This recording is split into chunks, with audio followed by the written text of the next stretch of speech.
की मग आता कुणाला तरी टार्गेट करणं असो। मला वाटतं या सगळ्या परिस्थितीला तुम्ही आम्ही सुद्धा सगळेजण जबाबदार आहोत। तुम्ही आम्ही एकत्र आलं पाहिजे, माणसं ओळखायला शिकलं पाहिजे। आणि जे काही या हत्येच्या माध्यमातून राजकारण होते, आता मला पण काही गोष्टी बोलाव्या लागल्या, राजकारणावरती बोलाव्या लागल्या। कारण बोलण्याचं कारण असं आहे की एका गंभीर घटनेचं लक्ष या दोन माणसांनी, काय झालं, जरांगे नावाचा माणूस, कुठलाही अभ्यास नाही, कुठलंही एकमेकाबद्दलचं काही आरक्षणाबद्दलची कसलीही माहिती नाही, तो माणूस चन्ना टन्ना म्हणून नेता झाला।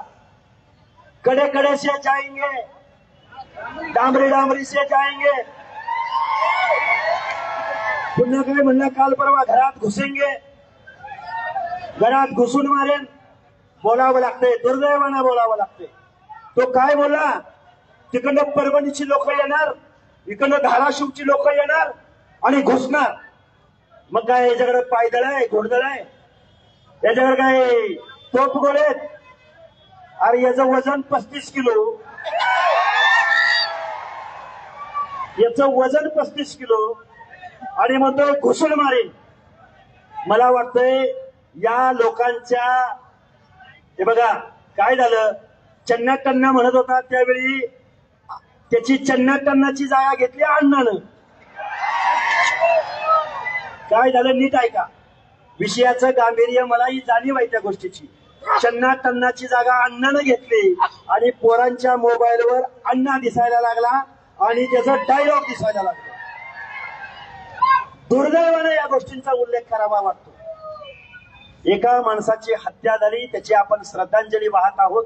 आमच्या सोमनाथ सूर्यवंशी, एक वडार समाजातला तरुण, सुशिक्षित तरुण, त्याची जी हत्या झाली, अरे बाबांनो, या 2 मिनिट, या मराठवाड्याच्या आपल्या भूमीमध्ये एक काळ असा होता, इथल्या मुस्लिम अल्पसंख्याकांना टार्गेट केलं गेलं।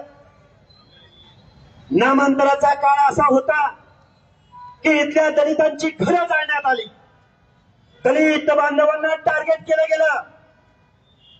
आणि अलीकडचा काळ, या जरांगे नावाच्या माणसापासून अलीकडचा काळ असा झालाय, दिसला ओबीसीचा माणूस कर टार्गेट, दिसला माळ्याचा माणूस कर टार्गेट, दिसला धनगराचा माणूस कर टार्गेट।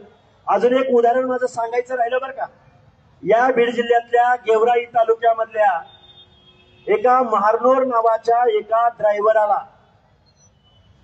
ट्रकच्या मालकानं, त्या वाहनाच्या मालकानं ऍक्सिडेंट झाल्यावर तू पैसे का देत नाही म्हणून 3 दिवस थांबून ठेवलं आणि त्या मुलानं 4थ्या दिवशी आत्महत्या केली।